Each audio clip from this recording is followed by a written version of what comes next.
Hello students, how are you all? Hope you all are fine and are ready for today's class. In our last class, we completed chapter 2, that was cell. Okay.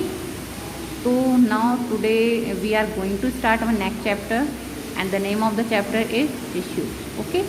So here we will discuss about the plant tissues and animal tissues. Okay. Okay, let's see the tissues. So what are tissues? So the tissue is defined as a group of similar or different types of cells, okay, which have a common origin and performing a specific function. Okay, so tissue is basically the group of similar or different types of cells which have common origin and perform specific function. Okay, so tissue term was given by a French anatomist Marie-Francois Xavier Bichat. Okay, so this was the scientist who give the term tissue. Okay, now the branch of biology in which we study about the tissue is known as histology. Okay, so histology is the branch of biology in which we studied about the various types of tissues. Now histology. So this term, histology term, was given by Mayer. Okay. Now Marcello Malpighi. So Marcello Malpighi is called founder of histology. Okay. I hope this is clear to all of you. Now let's come to the plant tissues. Okay. So depending on the capacity to divide, plant tissues are classified into two main types. Okay, so plant tissues are classified into two main types on the basis of their capacity to division. Okay, so these two types are, first one is meristematic tissues and second one is permanent tissues. Okay, so let's discuss about meristematic tissues. So meristematic tissues, these are made up of dividing cells. Okay, so meristematic tissues are made up of the cells which have capacity to division. Okay, let's see about their structure. Okay, so the cells of meristematic tissues are thin walled. Okay, and the cell wall of their cells is made up of only cellulose. Okay, so their cell wall is made up of only cellulose. And the shape of the cells of meristematic tissue is spherical or polygonal. Okay. Next one, cells have large and prominent nucleus. Okay. So the cells of meristematic tissues have a large and prominent nucleus. Next, cells are closely packed with no intercellular spaces. Okay. So the cells of meristematic tissues are closely packed. Okay, means they do not have intercellular spaces between them. Okay.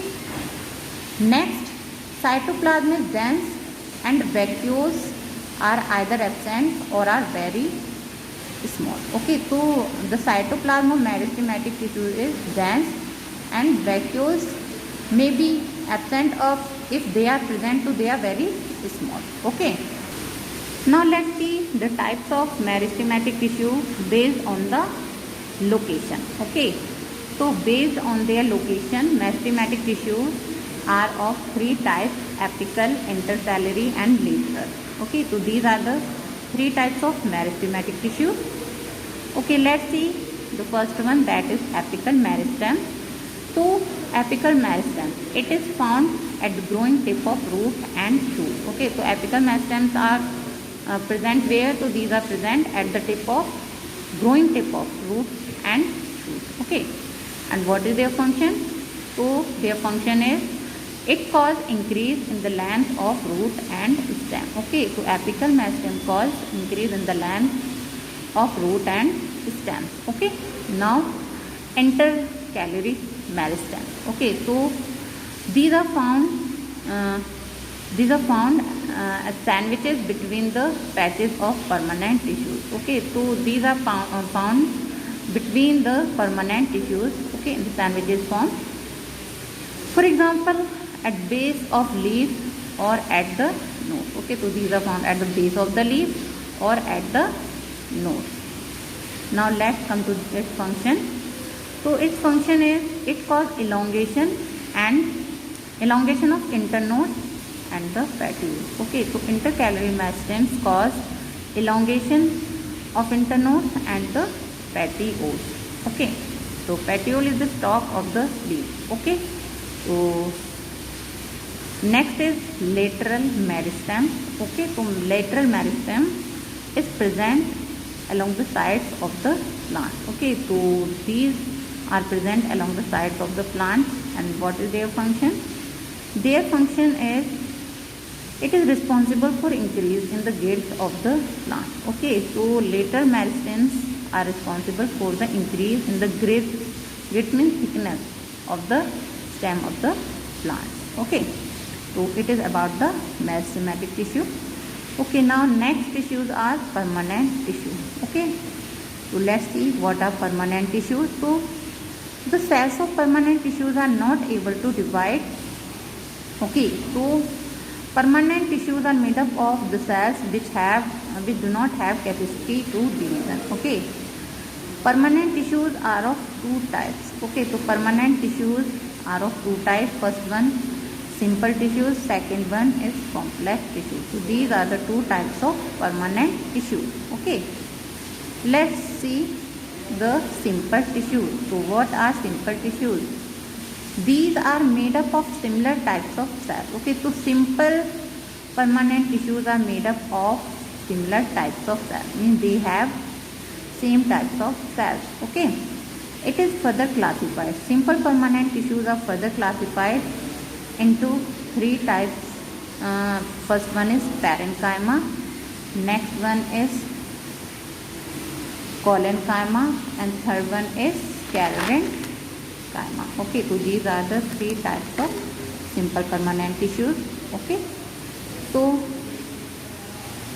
let's see parenchyma. So what are parenchyma? So this is the most abundant and commonest type of plant tissue. Okay, so parenchyma are the most abundant. These are present in large quantity in plant and are of most common type of plant tissue. Okay, now let's see the structure. Okay, so the cells of parenchyma are living. Okay, and they are thin walled and isometric. Okay, they may be oval, round or polygonal with a big vacuole. Okay, so cells are living, they are thin walled. Okay, their shape may be oval, round or polygonal. Okay, and they also have a big vacuole in them. Okay, and cells may be closely packed or have intercellular space. Okay, so the cells of parenchyma may be closely packed or may have intercellular spaces between them. Okay, now let's see the location. Okay, so what is the location of parenchyma tissue? Means they located. Okay, so parenchyma tissues form soft ground tissue of various parts of plant. Okay, so these are present at the soft ground part of various part of tissue. Okay, so these form soft ground tissue of various part of plant. For example, they form the pith and cortex of the root and stem and the mesophyll of the leaf. Okay, now let's come to the function of parenchyma. Okay, so these are the function of parenchyma. Let's see the first function. These are main sites of respiration and photosynthesis. Okay, so parenchyma are the main site for the respiration and for photosynthesis process. Next one, they help in storage of food and secretory substances. Okay, so parenchyma help in storage of food and also help in the secretion of some substances like oil, resins. Okay, next, these cells help in wound healing. Okay, so some parenchyma cells can be divided, so that's why they also help in healing of wound. Okay, next, in aquatic plant these cells store air. Okay, so parenchyma cells in aquatic plant store air and provide bouncy to plant. Okay, so due to the presence of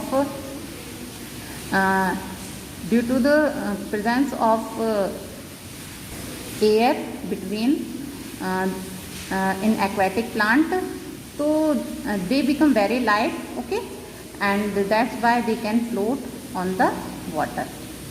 Now next, specialized parenchyma. Okay, so there are some specialized types of parenchyma. You can see here. First one is collenchyma, second one arenchyma, and third one is idoblast. Okay, so these are specialized types of parenchyma. Okay, so collenchyma, these contain chloroplast. Okay, so parenchyma that contain chloroplast is known as collenchyma, and it helps in the photosynthesis process. Next one, the parenchyma which contain air cavities, means air spaces. So they are known as arenchyma, and these arenchyma help to provide bouncy to aquatic plant. Okay. Next is idoblast. Okay, so idoblast, these are for the storage of tannin, oils and crystals. Okay, so this is about the parenchyma. Okay, now next simple permanent tissues are collenchyma. Okay, so let's first of all we will discuss about their structure. Okay, so the cells of collenchyma are living and elongated. Okay, and their shape may be circular, oval or angular. Okay, so collenchyma may be circular, oval or angular. Okay, and intercellular spaces are inconspicuous. Okay, now location. Okay, so collenchyma cells are found below the epidermis in the stem of dicot plant. Okay, so these are present below the epidermis of stem of dicot plant. Okay, I hope you all know what are monocot and what are dicot plant. Okay, so these are found in the stem of dicot plant, and it is also found in the petiole. Petiole means stalk. Okay, so stalk of leaf is known as petiole. So these are also found in the petiole and the midrib of leaf. Okay, you also know the midrib of leaf. So these are present there. Next, function. So the function of collenchyma is to provide mechanical strength and flexibility to plant. Okay. Next, if collenchyma is present, okay, if collenchyma is present in them, so they also help in photosynthesis process. Okay. Next, simple permanent tissues are sclerenchyma. Okay. So let's see about the sclerenchyma. Okay. First of all, we will discuss about their structure. Okay, so sclerenchyma, so the cells of sclerenchyma are dead. Okay, so these are made up of dead cells. Okay, with lignified walls. Okay, so their cell wall is made up of lignin. Okay, and their cells are dead. Second, no protoplasm in the cells. So sclerenchyma cells do not have protoplasm. Okay. Third one, the cell wall are thick due to the deposition of lignin. Okay, so the cell wall of sclerenchyma is very thick due to the presence of lignin. Okay. Next, intercellular spaces are absent. So there are no intercellular spaces between the cells of sclerenchyma. Okay, means they are closely packed. Sclerenchyma may be of two types. So these are the two types of sclerenchyma. First one fiber, second one scleroids. Okay, so these are the two types of sclerenchyma. Okay, now let's come to the location. So where are sclerenchyma present? So sclerenchyma are found in petiole, cortex, xylem, phloem. Okay, so these are the spaces where are sclerenchyma present. Okay. Okay, now let's see. Munching sound of producing during eating some food. So you all have observed when we eat some fruit, so some fruits produce too much munching sound. Okay, so this munching sound in these fruits is due to the presence of sclerotids. Sclerotids are also known as stone cells. Okay, so this munching sound is due to the presence of stone cells in the pulp of the fruits. Okay, so that's why some fruits create munching sound. Okay, now let's come to the function of the sclerenchyma. Okay, so sclerenchyma provides support and mechanical strength. Okay, so this is the main function of sclerenchyma, that they provide support and mechanical strength to plant parts, okay, where they are present, and it acts like a skeletal system of plant. Okay, so sclerenchyma also acts as a skeletal system of plant. Okay, so it is all about the sclerenchyma. Hope you all understand the topic that we discussed today. Okay, so today we discussed about the tissue and the meristematic tissue and simple permanent tissue. So this is for today class. Okay, so in our next class we will discuss complex permanent tissues. Okay, so let's meet in our next class. That's all for today class. Okay, thank you and have a nice day.